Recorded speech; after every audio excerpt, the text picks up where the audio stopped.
আসিফ মাহমুদ বলছিল, আসিফ মাহমুদ উনি বলছে, হ্যাঁ সমন্বয় উপদেষ্টা। তো দু একটা কথা বলে যেত, উনি কেন পলাই গেল? উনি নতুন ক্ষমতায় এসছে, আমাদের কথা শুনবে। উনিও কিন্তু এই কয়েকদিন আগে রাজপথে ছিল। দেখছেন আসিফ মাহমুদ যে সমন্বয়কারী ক্রীড়া মন্ত্রণালয়ের দায়িত্বে রয়েছেন, তিনি কিন্তু দেখছেন তার গাড়িটি পিছন দিকে চলে যাচ্ছেন। আমরা যদি একটু দেখাই, তার গাড়িটি ঘুরে যাচ্ছেন, সমন্বয়কারী ছিলেন এবং দেখছেন এই মুহূর্তে তার গাড়ি আসিফ স্যারের গাড়ি, আসিফ স্যার,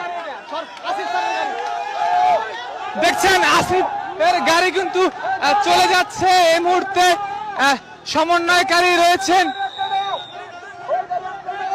কার গাড়ি কার গাড়ি কার গাড়ি কার গাড়ি কার গাড়ি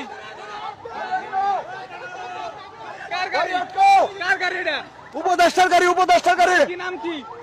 নাহিদ, নাহিদ, নাহিদ।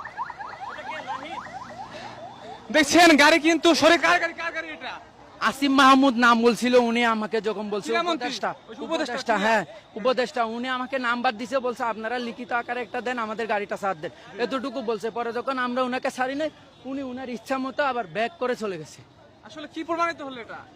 উনি আমাদের পক্ষে আছে কিনা, পক্ষে আছে কিনা সেটা আমরা কিভাবে বুঝতে পারবো?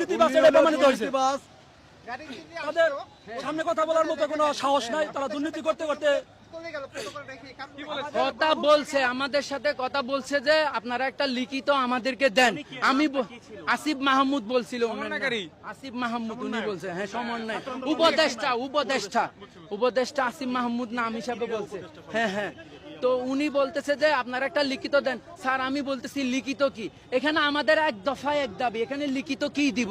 আমাদের তো কোনো এক্সট্রা কোনো লিখিত কোনো কাজ নাই।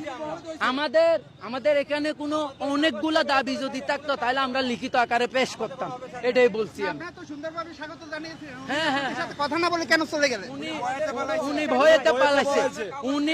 উনি নিজে যেহেতু এরকম একটা উদ্বোধন ঘটছিল, তাহলে উনি বুঝতে পারে আসলে উদ্বোধনটা কি জিনিস, উনি এই জন্য পালিয়ে গেছে। আপনারা নিরাপত্তা দিয়ে থাকেন এবং আপনারা বলছেন শান্তি শৃঙ্খলা ভাবে করবেন, তাহলে আপনাদের সাথে কথা বলে বিষয়টা তো উনাকে যখন আমরা